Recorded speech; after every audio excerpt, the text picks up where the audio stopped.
Unfortunately, I misunderstood what Nick was going to talk about, and our presentations are very similar, actually. I thought that Nick was going to be giving a lot of tools from his amazing book, Change of Heart, and so I prepared a presentation almost exclusively on supporting people in their vegan paths and on the fact that 3/4 of people become ex-vegetarians who try vegetarianism. So I think I might try to use my slideshow as a guide while actually just kind of telling little anecdotes that I've learned along the way using the principles that I had in here. So I apologize if it's a little bit wonky, but otherwise I would just be giving a really similar presentation to Nick, and I don't think that would be the best use of anyone's time. I think that a improvised presentation is better than a repeat presentation, probably. But for those who don't know, and I'm sure you've seen me way too many times on the stage already, I'm Michael Webermann, the Executive Director of Farm Animal Rights Movement. Thanks. And I was going to start out, I'll still tell the little tale anyway, even though Nick's talk covered very similar ground. But I was on my Facebook recently, and there is a friend of mine who went vegan largely because of my influence when we were in college. And I saw that she had posted something about getting a latte with cow's milk for the first time in like 10 years. And I was a little disappointed, and I thought, you know, yeah, I actually, my wife and I have a thing now. We sing the song "Another One Bites the Dust" by Queen every time we see something like this happen. And so I opened my Facebook and I just started humming, dun dun dun dun dun dun dun dun. She's like, oh God, who was it this time? I'm not gonna say the name. Not that anyone here would know who it was, but anyway, I thought, you know, like Nick showed earlier with the fact that dairy is only a small percentage of the suffering. I thought that sucks. Not the end of the world. Then a few weeks later, she posted a picture of herself eating sushi with fish in it, and said same thing like, oh, first time eating sushi in such a long time with real fish that it's amazing. And then like a week later, she said, everyone, I took the plummet, I tried bacon for the first time, and the hipsters are right, it's the most amazing thing I've ever had in my entire life. I can't believe I've been missing this for the last 10 years. And then she changed her Instagram name to like Paleo Princess or something like that. And so this is an extreme example, obviously. This is someone, unlike, you know, Nick had said that fortunately the majority of ex-vegetarians fortunately still eat less meat. This is someone, I'm guessing she eats way more meat than she ever did before, actually, unfortunately. But I think it's a telling example of this trend. And I originally, when I would see these, I assumed that I was just seeing them because it's what I didn't want to see. You know how we do that sometimes? Like you see 4 friends become ex-vegan and you think everyone's going ex-vegan these days. I assumed it wasn't this widespread trend. I actually have a little inside joke with my wife about that. When we perceive something that's not really true, we call it the umbrella effect, which is, you know, when it's raining and you say, God, every time it's raining I forget my umbrella. And it's like, that's not true. You forget your umbrella on days it doesn't rain all the time. And you have your umbrella when it does rain all the time. You just only notice it when you forget your umbrella and it doesn't rain. So I assumed this ex-vegan trend was actually the umbrella effect. I assumed I just happened to notice every time someone went ex-vegan and it wasn't that big of a deal.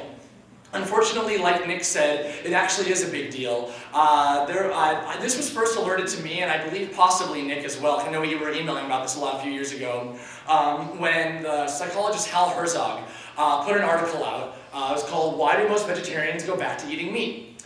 And he went on to write this article, and in it, he said that according to a 2005 study by CBS, 3 times as many Americans, like Nick said, admit to being ex-vegetarians than describe themselves as current vegetarians, suggesting that 75% of people who quit eating meat change their minds.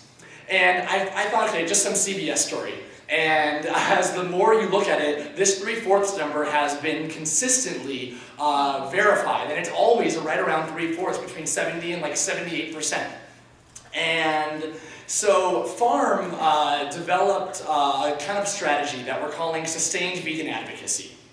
And what we're looking at doing is how, when addressing these hows, how we can actually kind of have a long-term nurturing process with people's attempts to go vegetarian or vegan. And so the first piece, and this might be not relevant to everyone's work in this room, so a lot of us are doing things like leafleting, where you really don't have a lifelong engagement with this person. You just kind of have the best way to reach them in a short amount of time. And that's totally fine.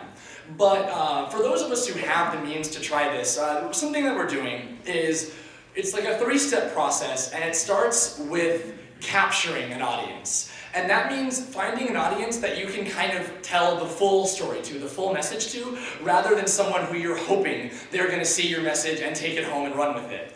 And so I'm a huge fan of leafleting, I'm a huge fan of the online video campaigns, and those are all great, but I think there's something to be said for attempting activism also, where we aren't just hoping they're going to watch the full video or hoping they're going to read most of the leaflet, but finding ways to actually get the audience in a way that they can't really leave, like this. I mean, you could, but it'd be kind of awkward, right?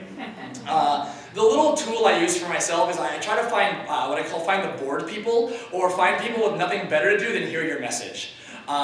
So one really easy way to do that is to offer little incentives for someone to watch your entire message. I'm guessing, has everyone in this room heard of the pay-per-view outreach method?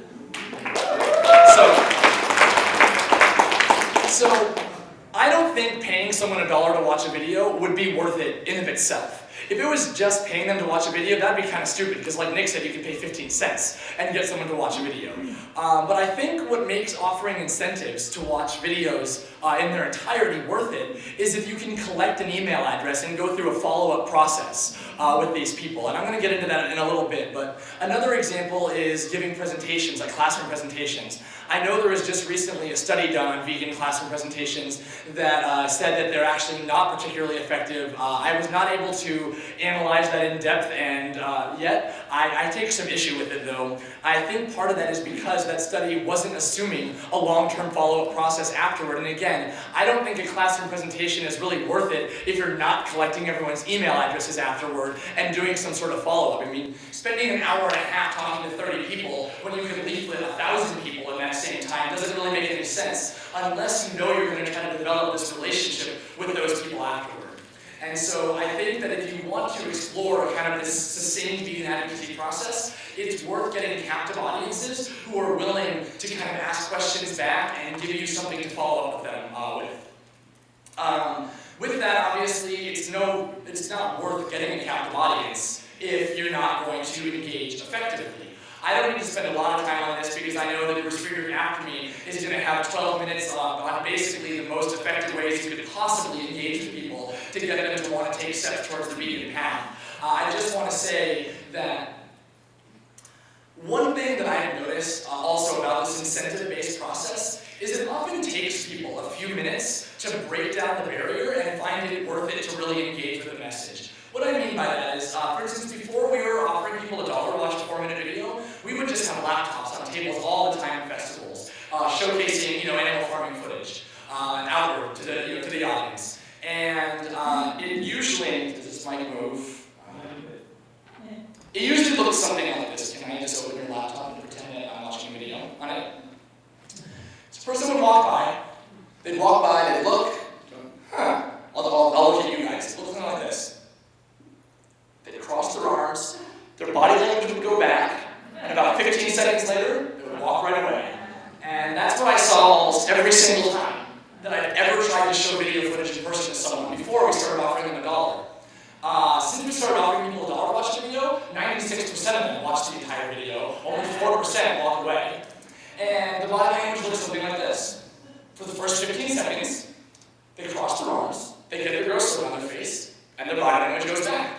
And it remains like that for about 60 to 90 seconds. And then after that, you see this switch, and they go from this, to this, to this, to this. And it's like a 4-step process that wouldn't have happened if they only had 30 seconds or so to watch this footage. They have to be forced to watch 90 seconds before they'll watch 4 minutes, if that makes sense. And the $1, or whatever the incentive, we use online incentives too, so we also run online ads, and we say get a 1 in 25 chance of winning free movie tickets if you watch this 4-minute video. It doesn't really matter what the incentive is. Anything to get them to not shut down when they first see that heinous act of cruelty, when they see that first spurt of blood, or that first, caged hen, or that first, mutilated pig testicle, to make them not walk away when they see that, and instead to want to engage with you and actually learn about the subject matter. Other than that, I'm going to skip my engaging effectively tips because I think that Bruce is going to cover that way better than I will. I just wanted to put one little plug for the idea that sometimes it's worth getting something to kind of break down that first wall. And the main thing I want to talk about, though, is the final piece, which is actually cultivating this compassion. And cultivating compassion, the compassionate choices in people, I think is, as Nick was saying, is really the frontier of the movement right now. Our movement can't just give people the lies and walk away and hope they're going to make changes. We have evidence to say that people aren't doing that. And so a few of my tips were totally covered. I'm probably just going to blast right through them. So one of them, obviously, is to make vegan eating easy and familiar. Sorry about that. And I think that, the Beyond trifecta, what do you call that? The duo of Beyond Chicken and Beyond Eggs are the best thing our movement has to offer in this. I mean, the fact that literally publications, nothing to do with veganism, are calling them so good, better than the real thing, that they're going to freak you out, is huge, awesome news for veganism. That's a huge number one, because like Nick said, taste is the number one concern that people have. We just did a survey of the people that watch our video afterward. We basically said anyone that pledged anything. So 80% of our viewers pledged to go vegan at least one day a week. And we said anyone that pledged, just want to take like a long survey, 10-minute survey, we'll pay you a few bucks. And we had them tell us all about their lives, basically. Their social media habits, the way that they eat, whether they live with their family or not with their family, kind of everything about this demographic. And we actually found the next biggest concern with our specific college demographic that most of us are talking about with vegan eating. The next biggest concern actually, by far, maybe even bigger than taste, was affordability. And it's silly, we know it's silly. We know these same people are going to run up a $40 bar tab that night and then complain that the veggie burger costs $1 more than the meat burger. We know that's ridiculous, but... Oh, am I really at 12 minutes already? Okay. Can I do 15? I think Erica did 16, right? So I'll do 15. Sure. Thanks for the note, though. I did not realize I was there. This says 8 minutes on it. Oh, my first slide didn't time, I guess. I thought I was only at 8 minutes. It's a bummer. So we found that the affordability was a big one.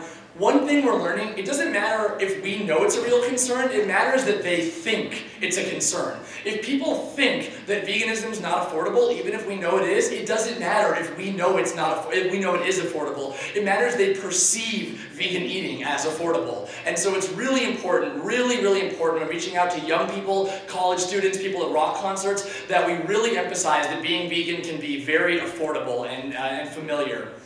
Of course, the health is a concern. I have found that this power plate has been, at least in classroom talks when I can actually interact with people, so beneficial. To say the USDA itself replaced, the USDA itself took meat off the food pyramid, replaced it with protein. That is such a huge thing to tell, yeah, you can clap for that.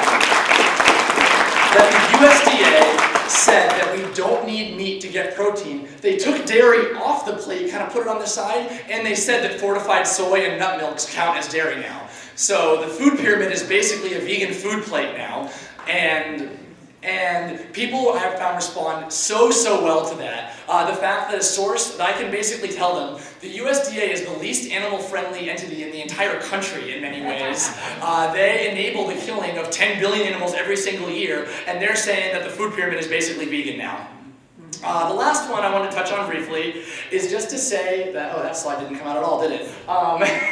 Is just to say that reminding people about the whys is extremely important, that telling them just once won't do the trick. We did another survey of people 1 year later after they watched our video, and what we found is, and we did a control group as well, our people that watched our video a year later were still saving a lot of animals. Most of them maintained their pledges pretty closely.